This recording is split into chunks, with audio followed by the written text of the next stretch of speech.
Olá, tudo bem? Meu nome é Thaís Neme, eu sou psicóloga e acompanhante terapêutica e hoje eu vim falar um pouquinho sobre TDAH. Você sabe o que é isso? As pessoas pronunciam, né, TDAH, mas é o transtorno de déficit de atenção e hiperatividade.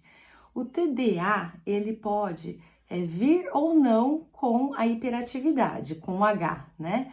Mas geralmente pode ser só o transtorno de déficit de atenção. Nós estamos no mês de outubro, né, que é o mês de conscientização internacional do TDAH, e aí eu queria explicar um pouquinho sobre esse diagnóstico. O diagnóstico surgiu lá nos Estados Unidos, veio para o Brasil. Então, assim, na época, na virada do milênio, né, quando iniciaram-se os diagnósticos, não sabiam ao certo, né, assim, mandavam os médicos, eu lembro, eu estava no consultório, atendia muitas crianças, e num convênio, né? E aí as crianças chegavam com diagnóstico, encaminhadas pelos neurologistas com TDAH.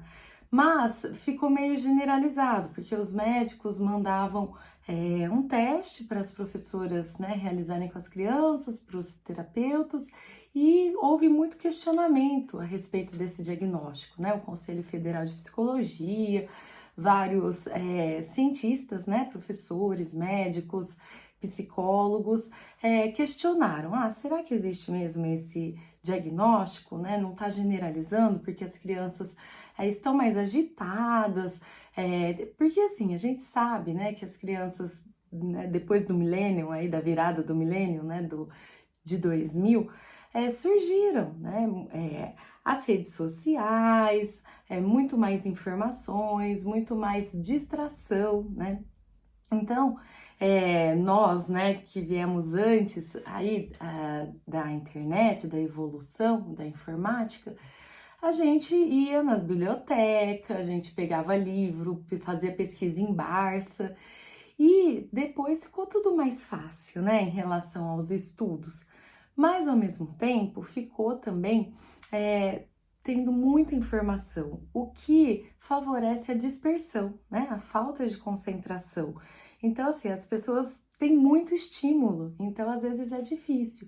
Então, quando começou a falar, né, que as crianças tinham TDAH, foi questionado e é importante mesmo questionar, né? Mas quando aprofunda e realmente percebe-se que a criança, o adolescente ou o adulto tem esse diagnóstico, é importante realizar o tratamento. Para quê? Né? Então, foi evoluindo, né? Muitas pesquisas foram feitas, estudos e ainda estão sendo feitos, e a gente sabe que o ambiente influencia, então o contexto, né, que a gente vive, eu falei aí dessa mudança do milênio, né, muitas informações, a própria internet, né, enfim. As crianças também ficam muito em tela, né, no computador. Então, assim, as aulas, as professoras, né, os professores não conseguem, assim, ter uma aula tradicional, fazer, né, uma aula tradicional, porque as crianças já têm, os adolescentes, as informações, né, então eles questionam, é muito mais exigido hoje, né, também que os professores tenham outras habilidades aí, né, para que a aula fique mais criativa, para que prenda a atenção e também haja uma interação aí com os alunos. Então, assim, sabendo de tudo isso, a gente vai contextualizar e vai perceber que realmente aumentaram, né? Aumentou o número de diagnóstico, mas precisamos saber ao certo se a pessoa tem ou não TDA ou TDAH, né? O déficit de atenção ou déficit de atenção e hiperatividade. Como que é feito esse diagnóstico? Geralmente, as crianças, né, na escola são mais agitadas, aí os professores vão perguntar para os pais se é assim em casa também. Não, ou tem hiperfoco, fica focada só num assunto, ou tem uma distração mesmo, né? Não consegue se concentrar e não consegue ter um foco. O que mais que acontece? As crianças também não quando tem hiperatividade, elas têm essa questão física, né? Porque o cérebro das pessoas com TDA ou TDAH, ele é mais agitado. Vamos pensar, é como se fosse um carro, né? E que tivesse uma velocidade bem alta. E aí, uma Ferrari. E aí, é muito bacana, né? Ter uma Ferrari, deve ser. Eu não tenho. Mas a gente precisa saber usar, né? Assim, então, essas pessoas também com pensamento muito agitado precisam se conhecer em primeiro lugar, se aceitar, né? Aceitar o diagnóstico e buscar recursos. Como? Então, assim, fazer uma psicoterapia. Ir ao psicólogo clínico no consultório é o primeiro passo, porque ele já vai saber fazer uma avaliação clínica, né? Vai fazer algumas perguntas da vida pessoal, familiar, profissional ou vida, né, de estudante, e vai já começar a perceber, olha, né, pode ter traços, né, de TDAH. E aí o psicólogo clínico pode encaminhar para o outro colega, né, que é o psicólogo que faz psicodiagnóstico, que aplica uma bateria de testes, né, é um especialista, que pode ser um neuropsicólogo ou psicólogo especializado aí em testes, e aí a pessoa pode fazer esse psicodiagnóstico e ter um diagnóstico mais fidedigno, mais fiel, saber realmente se ela tem TDAH, tem traços, e a partir daí cuidar. Continuar em psicoterapia para saber, né, como ela funciona e como ela pode se organizar, porque assim, as pessoas também, outros sintomas, a desorganização, né, a perda de objetos. Então, na psicoterapia, ela pode achar formas de se conhecer melhor e de se organizar os pensamentos, se organizar de dentro para fora, né, e externamente também, para que a vida fique mais prática, mais fluida, né, que ela consiga viver também aí, né, se adequar com os estudos, com a vida profissional, com os relacionamentos, né? Ela pode adquirir algumas habilidades e técnicas para que ela consiga se organizar pessoalmente e profissionalmente. Então, isso é possível. E com qualquer abordagem de psicoterapia, né?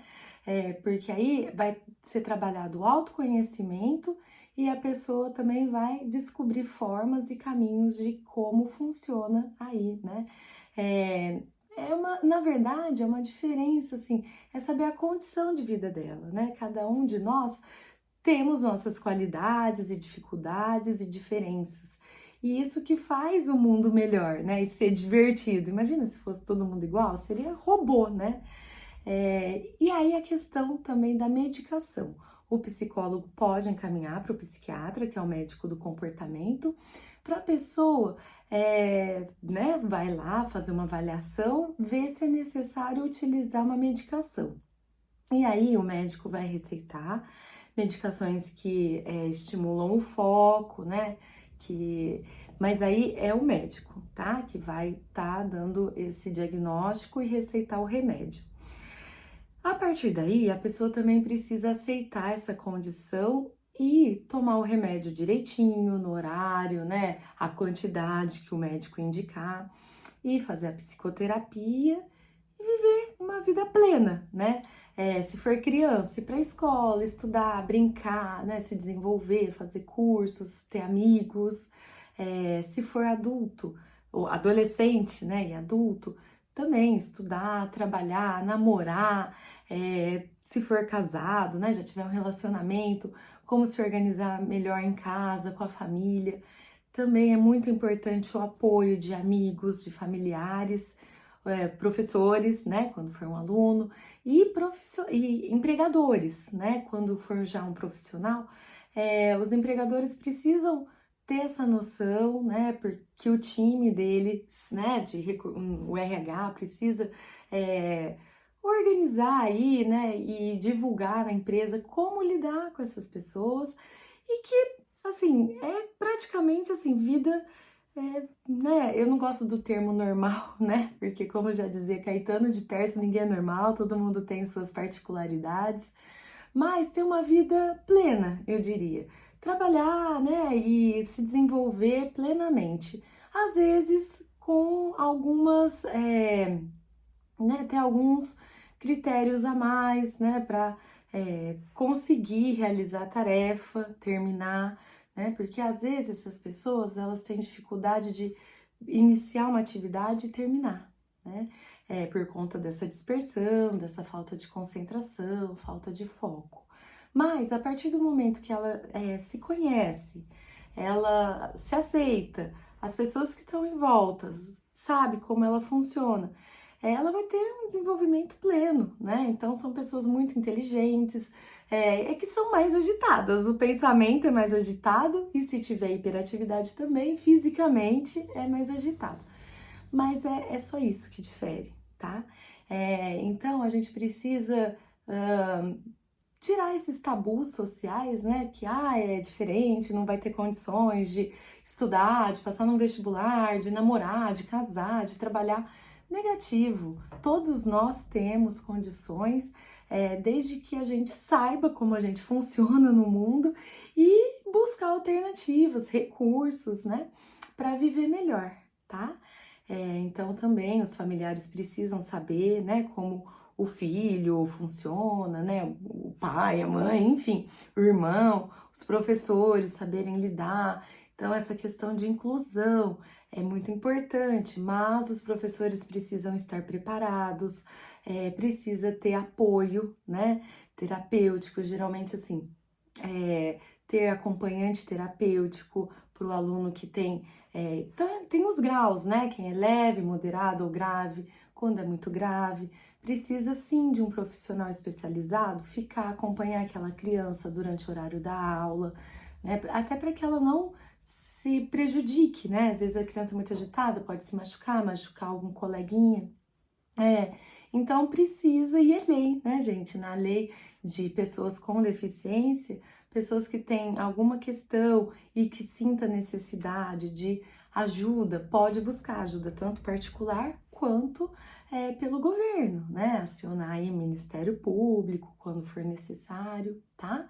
Então, acho que a gente tem que saber dos nossos direitos e deveres, né, como cidadão, isso é exercer a cidadania, e buscar também, né, como ter melhor qualidade de vida, melhor ter um bem-estar, né, tanto a pessoa que tem o diagnóstico, quanto os familiares, né, a sociedade, quanto os professores, né, porque eles também precisam ser capacitados, precisam ser acolhidos, para poder acolher, né? Então, nós profissionais, a gente precisa se cuidar para cuidar do outro.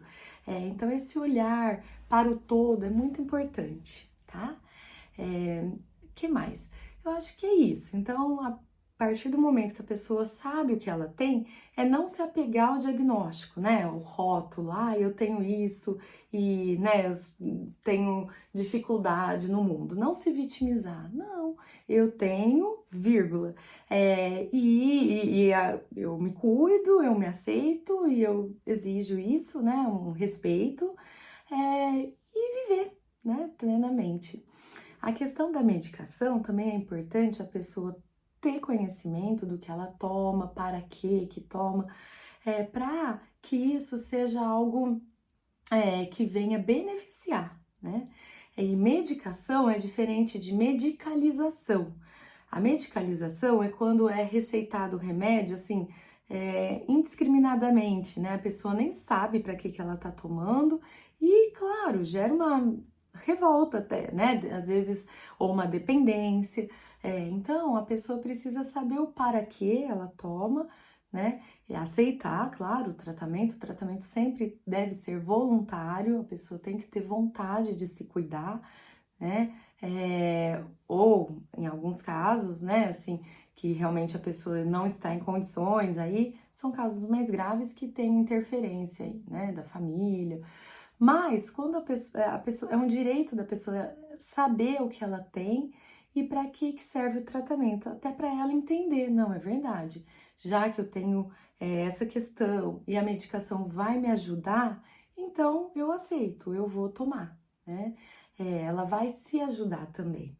Mas aí a diferença da medicação, né, consciente, com conhecimento, com sabedoria, com explicação do médico, da medicalização, quando é imposto, né, um remédio para criança, para o jovem, o adulto, para a família, ó, tem que tomar, essa pessoa não para quieta, e aí né, as pessoas tomam a contragosto, ou sem consciência, sem conhecimento. Então, isso não é legal, tá? Então, a crítica lá no passado é que estava se dando muita medicação, né, sem explicação, que é a questão da medicalização. Então, nós somos a favor, sim, de que nós, eu digo psicólogos, né, profissionais da saúde mental, de que seja feito um bom, né, diagnóstico para que a pessoa não fique presa a isso, mas que ela busque tratamento, né? Busque se cuidar, busque ter melhor qualidade de vida e viver plenamente, que é o que todos nós merecemos, tá bom? Qualquer dúvida, estou à disposição. Um forte abraço!